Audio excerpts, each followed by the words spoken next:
Good morning, everybody. Pastor Tony here. This is our Common Thread of Bible study, our devotional for today.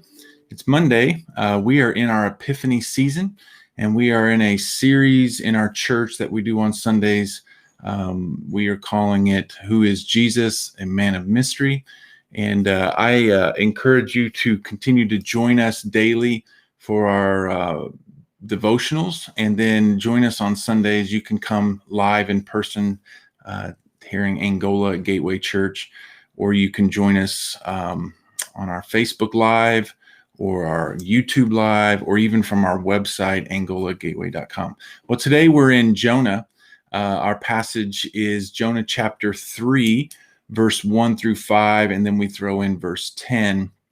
I want to read it and then just give some devotional points, the things that I've pulled out of this. So then the word of the Lord came to Jonah a second time. So the word of the Lord has come to Jonah once, and we know that if you've been around or read the scriptures, maybe you haven't, but God called Jonah. The word of the Lord came to Jonah, and God called Jonah to go to Nineveh, which was an evil city in his day. He did not like the people of Nineveh. He did not think they deserved to be saved. But God said, I want to save those people.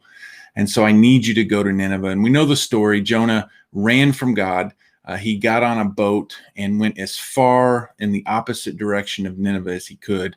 And God intervened. But now he's gone through this trial. We all know the story. He was thrown over the ship, swallowed by a large fish or whale, and for 3 days had time to contemplate his rejection of God's first call. So now the word of the Lord comes to Jonah a second time. Go to the city, great city of Nineveh, and proclaim to it the message I give you. Jonah obeyed. He obeyed this time the word of the Lord and went to Nineveh. Now Nineveh was a very large city. It took 3 days to go through it. Jonah began by going a day's journey into the city and proclaiming, 40 more days and Nineveh will be overthrown. The Ninevites believed God. They declared a fast, and all of them, from the greatest to the least, put on sackcloth. And then in verse 10, when God saw what they did and how they turned from their evil ways, he relented. And he did not bring on them the destruction he had threatened. This is Jonah's Groundhog Day. I don't know if you've seen the movie Groundhog Day, but Bill Murray is caught in an infinite loop. Every day he wakes up, it's Groundhog Day. And he has this opportunity to relive his life, to redo all of the mistakes that he made the previous day. Jonah failed God.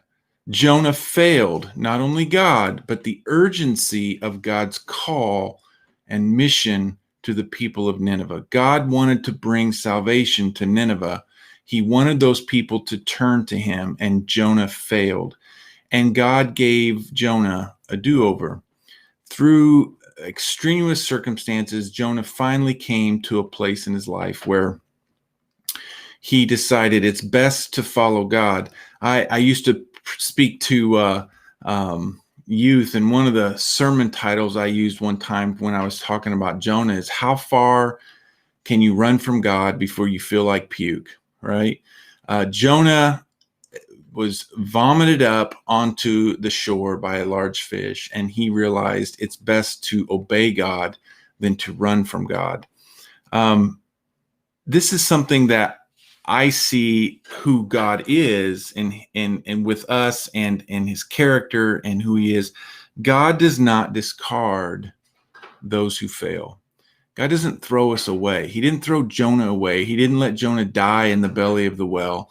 But God is a God of second chances. God is a do-over God. There are times in our life when God calls us to a sense of urgency, whether to go here or go there, or speak to this person or speak to that person, or do something that God puts on our hearts. And many times we fail. Either we fail to hear or listen, or we just don't want to do it and we disobey.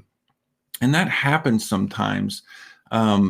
it's not that we want to lose our relationship with God. It's just we don't want to do what God's asking us to do, whether we're afraid, fearful, or it's not something that interests us. But it's best to obey God. And so today we learned that Jonah was called by God not once, but twice.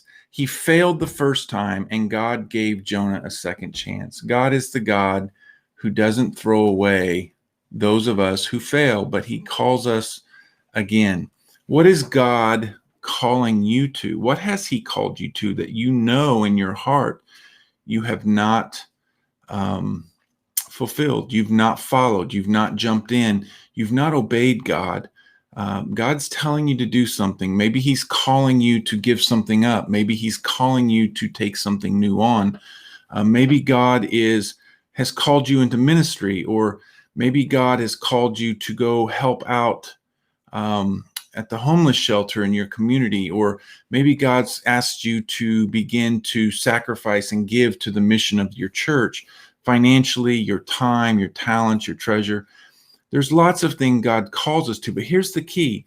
God always calls us to something because he wants to do something through us. He wants to bless the world through us. And sometimes we fail at that, and the world suffers for that. And then the Ninevites almost didn't make it because Jonah didn't obey. But God is a God who continues to call. I encourage you today to obey, to turn around and go toward your Nineveh and obey God today. I hope that you have a blessed day today. Enjoy it, and I will see you on Wednesday. Pastor Andy will be bringing the common thread tomorrow. God bless. Take care.